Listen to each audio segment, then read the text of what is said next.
Lecture 13 chapter 3 Kirchhoff rule. जो simple electrical circuit होता है उसे एनालाइज करने के लिए हम ओम्स के लॉ का यूज कर सकते हैं। बट जब सपोज कि हमारे पास जो सर्किट है उसमें बहुत सारी चीजें हो, जैसे कि कैपेसिटर है, इंडक्टर है, सेल्स है, रेजिस्टर्स है, इन सबको जब हमने कनेक्ट किया होता है तो ऐसे टाइम पर ओम्स लॉ जो है वो सफिशिएंट नहीं होता है, एंड इसीलिए ऐसी कंडीशन में हम किरचॉफ लॉ जो है उसका यूज करते हैं। अभी किरचॉफ लॉ में हमारे पास मेनली दो रूल्स है, एक तो है जंक्शन रूल एंड एक है लूप रूल।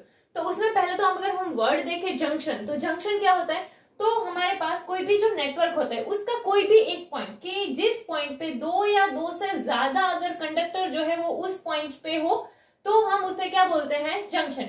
कि जैसे अगर हमारे पास यहाँ एक पॉइंट है, यहाँ से ऐसे, तो कि लाइक सपोज ये जो पॉइंट है यहाँ पर एक से ज्यादा ऐसे कंडक्टर है, तो इसीलिए जो है हमारा क्या होगा, जंक्शन यानी एक ऐसा पॉइंट कि जहां पर दो या दो से ज्यादा कंडक्टर आते हो, तो उसे हम क्या बोलते हैं, जंक्शन या तो ब्रांच पॉइंट। इसके बाद है हमारा लूप। लूप क्या होता है, तो लूप जो है वो एक क्लोज्ड पाथ होता है कि जिसमें हमारे कुछ कंपोनेंट्स हो, जैसे कि ये कि ऐसे अगर हम ऐसे ये वाला सोचे या फिर ये जो नीचे है तो ये क्या एक पूरा क्लोज्ड है कि जिसमें कंपोनेंट्स है, तो उसे हम क्या बोलते हैं, लूप बोलते हैं। अभी अगर हमारे पास कोई भी सर्किट है तो उस सर्किट में हमें करंट का डायरेक्शन जो है वो हम कैसे, तो कि ऐसे एरो जो है ना वो ड्रॉ करके शो करते हैं करंट का डायरेक्शन। तो कहीं पर भी अगर तुम्हारा ऐसे जो है कंडक्टर होगा उसमें इस तरीके से, तो वो क्या दिखाता है, हमें करंट का डायरेक्शन दिखाता है। अभी ईएमएफ जो है कि जो हमारा सेल जो है उसका ईएमएफ होगा, तो यहाँ पर जो है क्या कि हमारे सेल में दो थे, एक तो पॉजिटिव टर्मिनल एंड एक नेगेटिव टर्मिनल। तो पॉजिटिव टर्मिनल को हम किससे, P से लिखते हैं, एंड जो नेगेटिव टर्मिनल है उसे N से लिखते हैं। तो अगर ऐसे सेल के लिए अगर हमें पोटेंशियल डिफरेंस देखना हो तो वो हमें कैसे मिलेगा, Vp माइनस Vn आ जाएगा। तो equals to epsilon minus IR। ये जो हमने EMF एंड सेल वाला सीखा था उसमें उसी में हमने देखा था कि ये फॉर्मूला कैसे आया है।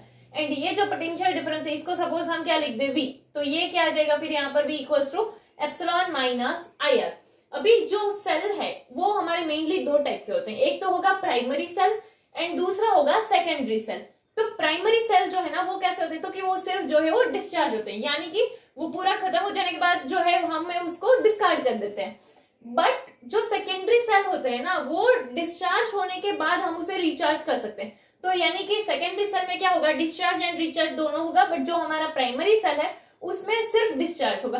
तो ये जो है ना ये किसके लिए है, ये हमारा डिस्चार्ज के लिए है। बट अगर हमारा रिचार्ज हो रहा हो, सेल जो है वो अगर चार्ज हो रहा हो, तो उस टाइम पर हम क्या कर देते हैं, यहाँ पर माइनस की जगह क्या आ जाता है, प्लस। तो इसीलिए जब वो चार्ज होगा उस टाइम पर जो पोटेंशियल डिफरेंस हम देखेंगे तो क्या होगा, एप्सिलॉन प्लस IR होगा। अभी किरचॉफ जो है उसके दो रूल में से अगर हम उसका फर्स्ट रूल देखें, जो फर्स्ट रूल है वो क्या है, जंक्शन लॉ। तो यहाँ पर क्या कि हमने देखा पहले तो कि जंक्शन होता क्या है। जंक्शन क्या था कि कोई एक पॉइंट जहां दो या दो से ज्यादा कंडक्टर है, तो यहाँ पर कि जंक्शन जो है उसके लिए हम क्या बोल सकते हैं, तो कि कोई भी जंक्शन हो वहां पर जितना करंट एंटर कर रहा है वो जो टोटल होगा ना वो इक्वल होगा जितना करंट एग्जिट कर रहा है। मतलब क्या कि जितना करंट जंक्शन में आएगा उतना ही करंट जंक्शन से चला जाएगा। ठीक है, जैसे देखो यहाँ पे कि यहाँ सपोज हमारे पास ये एक पॉइंट है, ये एक जंक्शन है, यहाँ पर ये सारी जगह से देखो एरो के हिसाब से क्या बोल रहे हैं हम, यहाँ करंट इनवर्ड है, यानी यहाँ करंट आ रहा है, फिर यहाँ से करंट क्या हो रहा है, जा रहा है। तो I3 एंड I4 में करंट जो है वो जंक्शन से जा रहा है, and I1, I2 and I5 जो है उससे क्या कि टूवर्ड्स जंक्शन जो है वो करंट मूव कर रहा है। तो इन तीनों का जो सम होगा ना वो इन दोनों के सम के इक्वल होगा, यानी कि I1 plus I2 plus I5 जो होगा वो हमारा I3 एंड I4 के सम के इक्वल होगा। सपोज कि हम ऐसा देखें कि यहाँ हमारा जो I1 वाला करंट है वो सपोज क्या है 2, एंड जो हमारा I2 वाला करंट हो वो सपोज क्या है 3, एंड यहाँ पर जो है हमारा कि I4 वाला जो करंट हो वो क्या हो 5, ये करंट भी क्या हो 5, ये करंट भी क्या हो 5। तो जैसे अगर हम देखें यहाँ पर क्या होगा हमारा कि I1 plus I2 plus I5 है। अभी I1 क्या था 2 एंड I2 क्या है 3 एंड ये क्या है I5 5 है। तो हम ऐसा देख सकते हैं कि 2 प्लस 3 प्लस 5, ठीक है, तो ये जो है वो क्या हो जाएगा हमारा 10 हो जाएगा। एंड यही सेम चीज अगर हम इसके लिए देखें I4 एंड I3 के लिए, तो I3 कितना है 5, I4 भी कितना है 5, तो 5 प्लस 5 वो भी क्या होगा 10। तो जितना एंटर हुआ उतना ही क्या हो गया, एग्जिट हो गया। एंड इसके लिए जो है कि हम जो है ऐसे कोई जंक्शन है एंड इस जंक्शन के लाइंस के अलावा सपोज कि हमारे पास कोई एक लाइन हो एंड उसके ऊपर कोई पॉइंट है, तो उसके लिए भी हमारा ये जो रूल है वो एप्लीकेबल है। नेक्स्ट ये डायग्राम में हम देखें तो यहाँ पर हमारा जो ए वाला पॉइंट है, ये जंक्शन के पॉइंट से जो हमारा करंट आ रहा है वो कितना है हमारा I1 एंड I2। तो इस पॉइंट से जो टोटल करंट आउटवर्ड डायरेक्शन में है वो हमारा कौन सा होगा, I1 एंड I2। फिर जंक्शन की साइड आने वाला जो करंट है वो क्या है, I3। अभी हमने किरचॉफ लॉ के अकॉर्डिंग क्या देखा है, जितना करंट एंटर करता है उतना ही एग्जिट करेगा। तो इसीलिए ये दोनों का जो टोटल आएगा वो किसके, I3 के इक्वल ही होगा। तो हम क्या बोल सकते हैं कि I3 इक्वल टू क्या हो जाएगा, I1 प्लस I2, कि जितना एंटर हुआ उतना ही क्या जंक्शन से एग्जिट भी होगा। अभी इस रूल के अकॉर्डिंग तो हम क्या की बोल सकते हैं कि अगर करंट जो है वो स्टेडी है तो उस टाइम पे कोई भी चार्ज एक्यूमुलेट नहीं होगा, यानी कि जंक्शन या कोई भी पॉइंट है तो उस पॉइंट पे चार्ज जो है वो कैसा रहेगा, कंजर्व रहेगा। उसका रीजन क्या है, करंट स्टेडी है, यानी कि जितना करंट एंटर हो रहा है वो एग्जिट हो रहा है, तो चार्ज भी क्या जितना एंटर हुआ होगा वो एग्जिट हो जाएगा, यानी चार्ज जो है वो एक्यूमुलेट नहीं होगा। तो इसीलिए चार्ज जो है वो क्या रहता है, कंजर्व रहता है।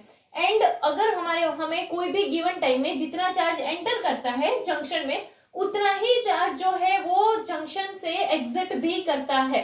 एंड इसके अलावा यहाँ जैसे अगर हम देखें कि चलो यहाँ पे हमारा एक पॉइंट है H, तो यहाँ से एंटर करने वाला जो करंट है वो क्या है, I1, एंड जो एग्जिट कर रहा है वो भी कौन सा है, I1। तो जितना करंट एंटर हुआ उतना ही करंट जो है वो हमारा क्या एग्जिट भी हो रहा है। तो चार्ज हम क्या बोल सकते हैं कि चार्ज जो होगा वो क्या कंजर्व्ड रहा, उसमें कोई भी नया चार्ज जो है वो आया नहीं है, क्योंकि हमारा क्या था कि जितना करंट एंटर हुआ है उतना ही करंट एग्जिट हो चुका है, यानी कि जितना चार्ज एंटर हुआ होगा उतना ही चार्ज एग्जिट हो चुका होगा।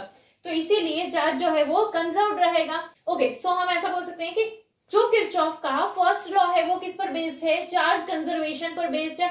एंड फर्स्ट लॉ का जो स्टेटमेंट था वो क्या था कि जितना करंट एंटर करता है जंक्शन में उतना ही करंट एग्जिट करता है। अभी ये इसके पहले वाले में हमने देखा था कि जैसे यहाँ पर हमारा जो करंट एंटर करता था वो क्या था, I1, I2 and I5, and जो करंट एग्जिट कर रहा है वो क्या है, I3 एंड I4। तो अगर हम टोटल देखें तो यहाँ पर जो करंट एंटर कर रहा है पहले उसके टोटल देखें तो यहाँ पर क्या है, ये 2, ये वाला 3 एम्पियर का एंड ये 5 एम्पियर का, तो टोटल जो आएगा वो क्या है 10 एम्पियर का करंट एंटर कर रहा है। एंड यहाँ पर क्या है, जो एग्जिट कर रहा है ये भी 5 है ये भी 5 है, तो क्या होगा 10, यानी कि जितना करंट एंटर हुआ उतना ही एग्जिट हो गया। यहाँ पर भी 10 एंटर हुआ एंड 10 जो है वो एग्जिट हो गया। इसके अलावा सेकंड चीज इंपॉर्टेंट ये है कि जो एल्जेब्रिक सम आएगा करंट का वो क्या होगा, 0 आएगा। इसका रीजन कि अगर यहाँ पर जो पहले हमने देखा ना वो क्या था, जितना करंट एंटर करता है एंड एग्जिट करता है उन दोनों की वैल्यू को कंपेयर किया था। अभी सपोज हम टोटल करंट देखें तो टोटल करंट के लिए क्या कि टोटल करंट का अगर हम सम करते हैं, जैसे यहाँ I1, I2, I3, I4 and I5 है तो उन सबका प्लस करते हैं, तो ये जो है हमारा कैसा आएगा कि चलो I1 जो है वो 2 है, I2 3 है, अभी I3 जो है ना वो क्या है 5 है, बट ये एग्जिट कर रहा है इसीलिए इसको क्या लिया है हमने -5 लिया। चलो फिर ये I4 जो है वो हमारा क्या है, ये भी एग्जिट कर रहा है तो इसको भी क्या ले लेते हैं -5। एंड ये जो है क्या, ये 5 होगा I5, तो इसीलिए ये क्या आ गया हमारा 5। तो यहाँ पर अगर हम देखें 2 + 3 5 एंड ये 5 + 5 10, अभी इन दोनों का ये माइनस वाले होंगे, माइनस माइनस प्लस हो जाएगा तो 5 + 5 10, तो इसका जो आंसर है वो क्या होगा -10, एंड इसका जो आंसर है वो क्या था 10, यानी क्या 10 - 10 क्या हो जाएगा 0। तो जो मेन दो पॉइंट्स हमें समझने हैं वो दोनों पॉइंट क्या है कि फर्स्ट पॉइंट ये कि जितना करंट एंटर करता है उतना ही करंट एग्जिट करता है, यानी कि एंटर एंड एग्जिट दोनों का वैल्यू इक्वल होता है। एंड जो सेकंड पॉइंट है वो क्या कि अगर हम टोटल देखते हैं करंट का तो जो टोटल होगा जंक्शन पे वो कितना आएगा, 0 आएगा, क्योंकि जितना एंटर हुआ था उतना एग्जिट हो चुका है तो इसीलिए टोटल 0 आएगा। नेक्स्ट किरचॉफ सेकंड रूल और you can say loop rule. तो अगर हमारे पास कोई भी क्लोज्ड लूप है, ऐसे कोई भी एक क्लोज्ड लूप अगर हम लेते हैं एंड उसमें हमारे रेजिस्टर्स एंड सेल्स आए हुए हैं तो उसमें पोटेंशियल के चेंज का जो सम होगा वो 0 होता है। इस स्टेटमेंट को हम समझते हैं, पहले जो पूरा है उसे समझते हैं। ये वाला अगर हम देखें तो क्या कि अगर हमारे पास कोई भी क्लोज्ड लूप है तो उस क्लोज्ड लूप में जो हमारा रेजिस्टेंस है एंड उसका जो करंट है उन दोनों के प्रोडक्ट का जो सम आता है वो जो ईएमएफ होता है उस ईएमएफ के सम के इक्वल आता है, यानी कि क्या product of current and resistor यानी IR। तो इसका सम, इस पूरे का जो टोटल है वो क्या, तो कि हमारा जो ईएमएफ है यानी कि जो एप्सिलॉन है उसके टोटल के इक्वल आता है, यानी कि वो ऐसा आता है। एंड यहाँ पर क्या था कि जो टोटल जो होता है हमारा पोटेंशियल की चेंज एंड वो तो वो क्या आता है 0। ये दोनों ही स्टेटमेंट को हम समझते हैं, बट उससे पहले हम अगर इसको समझे तो जैसे ये हमें एक डायग्राम दिया है, डायग्राम में हम पहले एक क्लोज्ड लूप लेते हैं। क्लोज्ड लूप यानी हमारा जो लूप है वो हमने क्या लिया है A B C D E A, यानी कि यहाँ से ये A B C D E A, देखो A से शुरू हुआ था, A पे खत्म हुआ, तो वो हमारा ऐसे एक क्लोज्ड लूप बन गया, यहाँ से शुरू होकर यहाँ पर ही खत्म हुआ इस वे से। तो यहाँ से ये हमारा ऐसा एक क्लोज्ड लूप बन गया। अभी इसमें डिफरेंट डिफरेंट रेजिस्टर्स आए हुए हैं, जैसे अगर हम देखें R1, ये R2, R3, R4 and R5। And यहाँ पर हमें जो है करंट भी देखने को मिलते हैं कि सबका अगर हम इसके लिए करंट देखें तो यहाँ का करंट हो जाए I1, इधर I2, यहाँ I3, यहाँ I4 एंड यहाँ I5। इसके अलावा इन सब के लिए अगर हम देखें तो यहाँ पहले तो हमें जो है 2 EMF भी दिए हैं। एक तो यहाँ पर है ये ε1 एंड ये क्या हो गया ε2। एंड यहाँ पर ये जो सारे हमारे पॉइंट्स है कि A B C D E, तो इन सब के लिए अगर हम पोटेंशियल फाइंड करें तो A वाले का पोटेंशियल सपोज क्या हो VA, B वाले का पोटेंशियल हो VB, C वाले का पोटेंशियल हो VC, D वाले का पोटेंशियल हो VD एंड E वाले का पोटेंशियल सपोज क्या हो VE। अभी अगर हमें ये लूप के लिए कैलकुलेशन करना है ना, तो जो चीज हमें याद रखनी है वो क्या है, वो कि अगर हमारा लूप का जो डायरेक्शन है, यानी कि हमारा जो मूवमेंट का डायरेक्शन है वो करंट के डायरेक्शन की सेम हो, यानी कि अगर लाइक की लूप में हम इस तरह से जा रहे हैं एंड हमारा करंट जो है वो भी अगर इसी डायरेक्शन में हो, तो क्या कि ये हमारा डायरेक्शन एंड करंट का डायरेक्शन अगर सेम हो तो हम क्या लेते हैं नेगेटिव।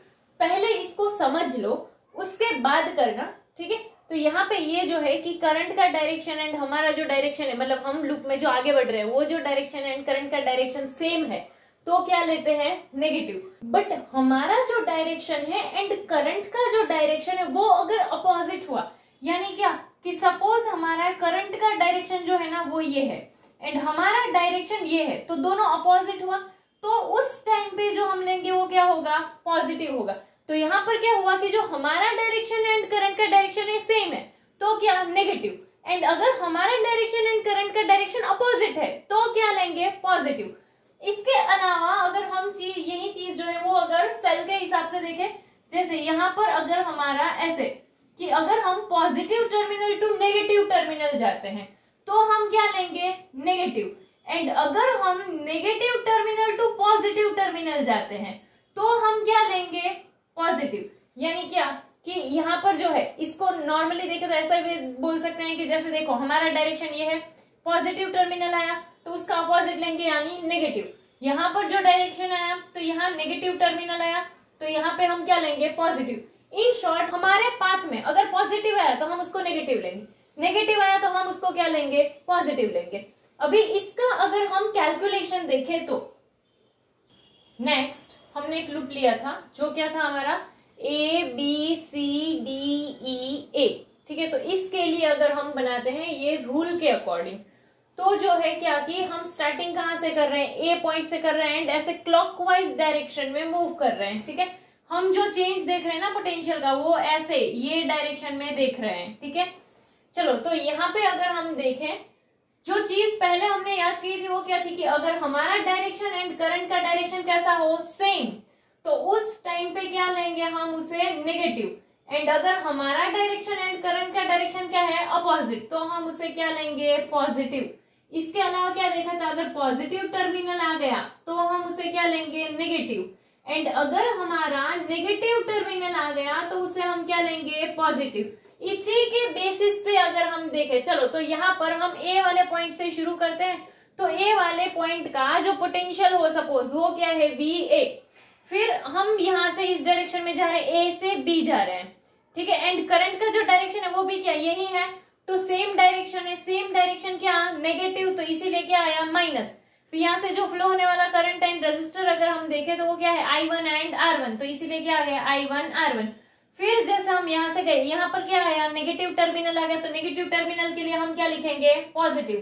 तो ये क्या था हमारा ε1। फिर हम जब वहां से ऐसे आगे गए तो यहाँ से हम इस डायरेक्शन में जा रहे हैं, करंट कहाँ आया, इस डायरेक्शन में। हमारा डायरेक्शन ये, करंट का डायरेक्शन ये, अपोजिट डायरेक्शन। अपोजिट डायरेक्शन क्या होता था, पॉजिटिव, तो इसलिए यहाँ पर क्या आ गया, पॉजिटिव। इसका करंट एंड रेजिस्टेंस देखेंगे तो क्या गया हमारा I2 एंड R2। फिर जैसे अगर हम यहाँ से ऐसे आगे जाए तो यहाँ पर कौन सा टर्मिनल आ गया, पॉजिटिव टर्मिनल। पॉजिटिव टर्मिनल दिखा यानी क्या लिखेंगे, नेगेटिव। तो यहाँ पर क्या गया, ये जो है वो क्या हो जाएगा -ε2। फिर हम यहाँ से ऐसे इस डायरेक्शन में आगे बढ़े तो यहाँ से ये डायरेक्शन हमारा है एंड ये डायरेक्शन करंट का है, सेम डायरेक्शन है तो माइनस, इसीलिए क्या माइनस, एंड यहाँ पर ये जो करंट एंड रेजिस्टर है वो क्या I3 R3। फिर जैसे यहाँ से ऐसे आगे बढ़े तो हमारा डायरेक्शन ये है, बट करंट जो है वो क्या इस डायरेक्शन में आ रहा है, अपोजिट डायरेक्शन यानी पॉजिटिव। एंड यहाँ पर ये क्या आ गया I4 एंड R4। फिर यहाँ से जैसे आगे गए तो यहाँ करंट का डायरेक्शन ये है एंड हमारा डायरेक्शन ये है, तो इसीलिए अपोजिट डायरेक्शन होगा कि हम यहाँ से ऐसे जा रहे हैं। यहाँ पर देखो ये एरो करंट का डायरेक्शन दिखा रहा है, तो करंट ये डायरेक्शन में, हम ये डायरेक्शन में, तो अपोजिट डायरेक्शन यानी पॉजिटिव, तो इसीलिए यहाँ पर क्या आ गया +I5 एंड R5। हम क्लोज लूप ले रहे थे तो यहाँ से हम वापस कहाँ जाएंगे, ए वाले पॉइंट पे, ठीक है। तो यहाँ पर ये हमने पूरा सर्कल खत्म कर लिया, सो इक्वल्स टू वापस से ए वाले पॉइंट पे आ गए तो वहां का जो पोटेंशियल होगा वो क्या होगा, VA। अभी देखो यहाँ पर VA एंड यहाँ पर भी VA, तो ये जो है यहाँ से इसको ऐसे इधर ही कैंसिल कर दो, या तो क्या ये यहाँ पॉजिटिव है इक्वल टू के इधर आया माइनस, तब भी क्या होगा 0, ठीक है। तो ये यहाँ से चला जाए तो यहाँ पर ये क्या आ गया 0 आ गया, एंड ये वाला जो हमारा था वो यहाँ ऐसे ही है।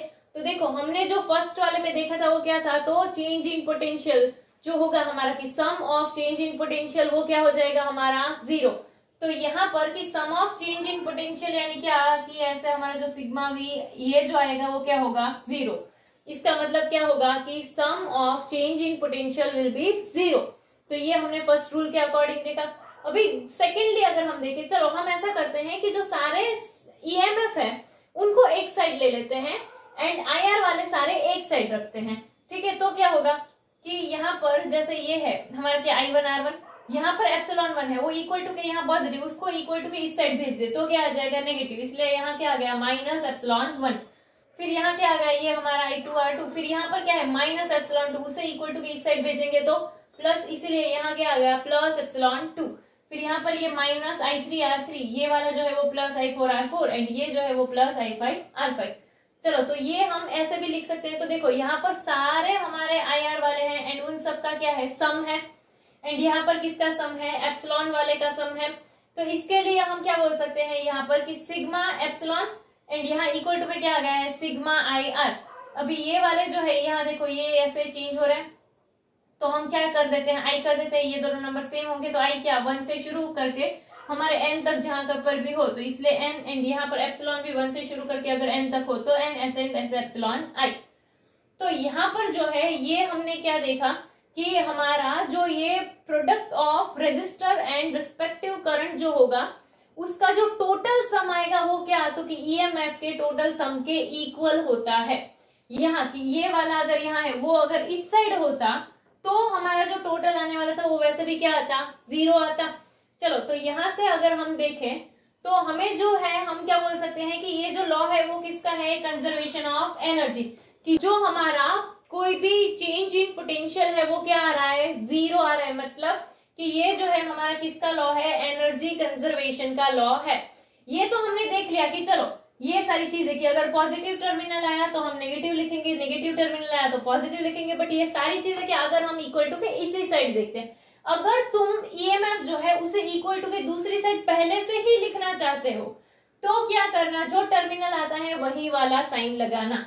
जैसे कि अगर यहाँ पर तो हमने ये ऐसे लिखा फिर हमने ये एप्सिलॉन को यहाँ भेजा, अगर ऐसा नहीं करना है डायरेक्टली ही एप्सिलॉन को इक्वल टू के दूसरी साइड लिखना हो तो क्या, जो टर्मिनल है वो जैसे यहाँ से गए थे तो ये नेगेटिव टर्मिनल था तो नेगेटिव, एंड जैसे यहाँ से गए यहाँ पॉजिटिव टर्मिनल था तो पॉजिटिव। तो डायरेक्टली लिखना है तो ये साइन यूज कर सकते हो, एंड अगर एक साइड ही लिख रहे हो तो ये वाला साइड जो है वो यूज करना। तो बेटर ऑप्शन इज कि ये वाला जो साइन है वो यूज करो। नेक्स्ट अगर हम इसके लिए कोई एग्जांपल देखते हैं, ठीक है, जैसे ये हमें दिया हुआ एक सर्किट है, इसमें पहले हम एक लूप लेते हैं। लूप कौन सा है हमारा AHDCBA, यहाँ से ये AHDCBA यानी कि ये जो ऊपर वाला ऐसे दिख रहा है वो वाला अगर हम एक लूप लेते हैं एंड तो हमारा लूप का जो डायरेक्शन हो जाएगा वो क्या ऐसा हो जाएगा कि लाइक ABCBA, यहाँ से ऐसा डायरेक्शन हो गया। तो इसके लिए अगर हम देखें तो A से शुरू करते हैं, चलो यहाँ से शुरू किया, पहले तो करंट को समझ लेते हैं। यहां से हमारा I1 करंट जा रहा है, वही वाला करंट यहां से पास हो रहा है एंड वही करंट यहां से आ रहा है। बट ये जो पॉइंट है ना, उस पॉइंट से जो करंट है वो दो करंट जो है वो मर्ज हो रहे हैं। जैसे एक करंट यहां से आ रहा है एंड एक करंट यहां से आ रहा है और वो यहां जा रहा है। तो यहां से ऐसे जो करंट आ रहा है ना वो क्या है, पूरा I1 है एंड यहां से ऐसे जो करंट आ रहा है वो क्या है, I2। तो यहाँ पर जो जा रहे हैं ना करंट वो क्या है, I1 एंड I2 है। तो यहाँ पे देखो कि ये I3 था एंड ये I3 ऐसे दो में था, I1 एंड I2। तो यहाँ पर भी ये जो करंट होगा हमारा वो क्या होगा, I3 वाला करंट होगा। ठीक है, चलो अभी अगर हम इस लूप के लिए देखें तो A से शुरू करते हैं। A से शुरू करके ऐसे आगे जाएंगे तो यहाँ पर हमारा जो करंट है वो क्या है, I1 एंड यहाँ पर जो R का वैल्यू दिया हुआ है हमें, ठीक है, अगर R का वैल्यू नहीं दिया होता तो हमने जो सोचा होता, सपोज R1 R2 जो सोचा है वो लिखते, बट यहाँ पर वैल्यू दिया हुआ है एंड यहाँ पर करंट इस डायरेक्शन में फ्लो हो रहा है, हमारा डायरेक्शन भी यही है, सेम डायरेक्शन यानी नेगेटिव। तो यहाँ पर क्या हो जाएगा, यहाँ पे रेजिस्टर का वैल्यू दिया हुआ है 30 एंड जो करंट है वो I1, इसीलिए क्या हो गया -30 I1। फिर जैसे ही हम यहाँ से यहाँ जाते हैं एंड फिर हमारा क्या, ये लूप यहाँ से ऐसे जा रहा है। तो यहाँ पर बीच में देखो ये क्या है, नेगेटिव टर्मिनल है, नेगेटिव टर्मिनल यानी पॉजिटिव। अभी यहाँ पर जो है हम इसके लिए क्या, जो अगर हमारे पास कोई भी वैल्यू नहीं है तो हमने जो सोचा हो, जैसे एप्सिलॉन 1 2 3 जो भी सोचा है वो हम लिखते हैं। बट यहाँ पर हमें वैल्यू दे रखा है, कौन सा है 45, तो वही वैल्यू डायरेक्ट पुट भी तो कर सकते हैं। चलो बट यहाँ पर नेगेटिव है तो हम क्या लेंगे, पॉजिटिव एंड वैल्यू कितना दिया है 45, तो यहाँ क्या आ गया 45। फिर जैसे ही हम यहाँ से आगे गए तो करंट का डायरेक्शन ये, हमारा डायरेक्शन भी है सेम डायरेक्शन माइनस, इसीलिए क्या आ गया माइनस। अभी R का वैल्यू क्या दिया है हमें, 1 दिया हुआ है। तो एंड यहाँ पर जो करंट है वो क्या है I3, इसीलिए क्या हो जाएगा 1 I3, 1 लिखे ना लिखे चलेगा। फिर यहाँ से ऐसे जब हम ऐसे आगे गए सेम डायरेक्शन है एंड यहाँ पर जो R का वैल्यू दिया है वो क्या है 40 एंड जो करंट है वो क्या है I3, इसीलिए यहाँ क्या आ गया -40 I3 एंड फिर यहाँ पर ये लूप हमारा खत्म हो गया। तो इक्वल टू क्या आ जाएगा फिर 0। तो यहाँ पे अगर हम देखें ये वाला भी I3 ये वाला भी I3, माइनस माइनस प्लस, तो ये 40 एंड ये क्या है यहाँ पर कुछ नहीं हो तो 1, तो 40 प्लस 1 क्या 41, तो ये ऐसा आ जाएगा कि 41 I3 एंड बड़े नंबर के साइन के हिसाब से माइनस। चलो तो ये क्या हो जाएगा, ये तो वैसा का वैसा -30 I1 प्लस ये 45 एंड ये वाला जो हमने लिखा हो -41 I3 इक्वल्स टू क्या हो गया 0। यही सेम चीज सपोज हम दूसरे लूप, इसी में दूसरा लूप लेते हैं। हमारा लूप कौन सा इस बार, AHDEFGA। चलो तो AHDEFGA यानी कि ये पूरा बड़ा जो है वो ले रहे हैं एंड उसका भी जो डायरेक्शन है वो क्या यही है। चलो अगर हम इसमें शुरू करें, यहाँ से A से शुरू करते हैं तो यहाँ से हम यहाँ आए तो ये हमारा R का वैल्यू 30 दिया है, हमारा इन करंट का डायरेक्शन सेम है, इसीलिए क्या -30 I1। फिर यहाँ से जैसे ही हम यहाँ आगे गए, अभी हमारा लूप इस बार क्या है, ये D से E वाला यानी यहाँ से ऐसे जाना है। चलो तो यहाँ से हमारा डायरेक्शन ये है, ठीक है। फिर इस पॉइंट को जैसे ही क्रॉस किया, यहाँ पे जो करंट है वो क्या है, ये वाला करंट, यहाँ से ये डायरेक्शन वाला है। तो यहाँ पर करंट का डायरेक्शन ऐसा है एंड हमारा डायरेक्शन ऐसा है, अपोजिट डायरेक्शन है तो क्या आ जाएगा पॉजिटिव आ जाएगा। एंड यहाँ से जो करंट आ रहा था वो क्या था I2 एंड यहाँ पर R का जो वैल्यू दिया है वो क्या है 20, इसीलिए क्या आ गया 20 I2। फिर जैसे ही हम यहाँ से यहाँ गए तो यहाँ से करंट का डायरेक्शन ये, हमारा डायरेक्शन ये है, अपोजिट डायरेक्शन पॉजिटिव आ जाएगा। R का वैल्यू 1 है एंड जो करंट आ रहा था वो I2, इसीलिए क्या लिख दिया सिर्फ I2। 1 I2 लिखो, I2 लिखो, एक ही बात है। फिर जैसे ही हम यहाँ से आगे गए, यहाँ पर क्या आ गया बीच में पॉजिटिव टर्मिनल आ गया। पॉजिटिव टर्मिनल की जगह हम क्या लिखते हैं, नेगेटिव लिखते हैं। तो यहाँ पे क्या आ गया माइनस, बट यहाँ पर हमें इसका वैल्यू दे रखा है तो हम डायरेक्ट क्या करते हैं, वैल्यू पुट कर देते हैं। वैल्यू कितना दिया है 80, तो यहाँ पे क्या आ गया 80 इक्वल्स टू में 0, क्योंकि यहाँ से जैसे हम यहाँ एंड पॉइंट A आ गया हमारा, तो इसीलिए इक्वल टू में क्या आ गया 0। अभी यहाँ देखे तो ये I2 हमारा एंड ये भी क्या है I2, positive positive positive like plus plus plus, तो इसलिए ये 20 एंड यहाँ पर 1, तो 20 प्लस 1 यानी 21, तो क्या आ गया 21 I2 एंड यहाँ पर ये था तो वो क्या होगा हमारा -30 I1, फिर ये 21 I2 एंड ये जो था हमारा -80 इक्वल्स टू 0। अभी इसके अंदर हम एक और थर्ड लूप लेते हैं। जैसे देखो पहले हमने ये एक ऊपर वाला लूप लिया, फिर हमने ये पूरा लिया, अभी अगर हम ये नीचे वाला लेते हैं, ठीक है, जो हमारा लूप है वो क्या है, तो कि ABCDEFGA, ठीक है। तो यहाँ से ये वाला अगर हम लूप लेते हैं तो स्टार्टिंग से A से शुरू करते हैं। इस बार क्या हम इधर जा रहे हैं, करंट देखो ये साइड आ रहा था, ठीक है, हम यहाँ जा रहे हैं, करंट यहाँ आ रहा है, अपोजिट डायरेक्शन तो पॉजिटिव एंड यहाँ पर आर का वैल्यू 40 दिया है। करंट क्या था हमारा I3, इसीलिए क्या गया 40 I3। फिर जैसे ही हम यहाँ से आगे गए करंट तो I3 ही आ रहा था एंड यहाँ पर आर का वैल्यू क्या है 1। अपोजिट डायरेक्शन है, करंट ऐसे आ रहा है, हमारा डायरेक्शन ये है तो पॉजिटिव, एंड यहाँ पर 1 है तो 1 I3 या I3 एक ही बात है। फिर यहाँ से जैसे ही यहाँ पर आए हम पॉजिटिव टर्मिनल आ गया तो पॉजिटिव टर्मिनल की जगह हम क्या डालते हैं नेगेटिव, तो माइनस, एंड यहाँ पर वैल्यू दे रखा है वो क्या है 45, तो क्या आ गया -45। फिर यहाँ से जैसे ही हम यहाँ गए तो यहाँ से हमारा डायरेक्शन ये देखो, हम यहाँ से ऐसे करके ऐसे जा रहे हैं एंड करंट का डायरेक्शन ये है, तो एक ऐसे दूसरा ऐसे, तो अपोजिट डायरेक्शन यानी पॉजिटिव। एंड यहाँ से जो करंट आ रहा था वो कौन सा था I2 वाला करंट था एंड आर का वैल्यू क्या दिया है 20, इसीलिए यहाँ पर क्या आ गया +20 I2। फिर यहाँ से जैसे ही हम यहाँ आए इस वाले पे भी देखो करंट का डायरेक्शन ये हमारा डायरेक्शन ये अपोजिट डायरेक्शन यानी पॉजिटिव, एंड यहाँ आर का वैल्यू दिया था 1 एंड यहाँ पर जो करंट था वो I2, इसीलिए क्या आ गया 1 I2 या I2, ठीक है। फिर यहाँ से जैसे हम आगे गए पॉजिटिव टर्मिनल आ गया तो हम नेगेटिव लिखेंगे एंड यहाँ पर हमारा जो वैल्यू है वो क्या दिया है 80, इसीलिए क्या आ गया -80। एंड यहाँ से फिर से हम आए तो ए पॉइंट पे जहां से शुरू किया था वहां पहुंच गए, इसलिए इक्वल्स टू में फिर क्या आ जाएगा 0। तो यहाँ पे अगर हम देखें ये भी I3 वाला ये भी I3 वाला, तो दोनों को जो है वो सॉल्व कर सकते हैं। तो 40 I3 एंड ये plus I3 plus plus plus, तो 40 + 1 यानी 41 I3। फिर यहाँ पर देखें तो I2 वाले के लिए भी ऐसा है, ये भी प्लस ये भी प्लस प्लस प्लस प्लस, तो ये 20 एंड 1 20 + 1 यानी 21 I2। एंड यहाँ पर देखें तो ये वाला जो वैल्यू है ये क्या है -45 एंड ये क्या है -80, माइनस माइनस प्लस, तो 80 + 45 क्या आ जाएगा हमारा 125, बड़े नंबर का साइन यानी माइनस। तो ये वाला जो इक्वेशन बना वो क्या बन गया 41 I3 + 21 I2 -125 = 0।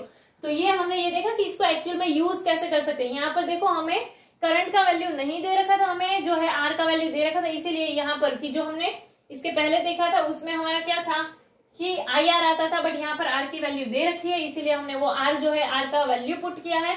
एंड हमारा जो हम EMF लेते थे ε1 2 एंड वो, तो यहाँ पर हमें उसके लिए वैल्यू देकर रखा है, तो हमने डायरेक्टली क्या किया है वो वैल्यू पुट कर दिया है।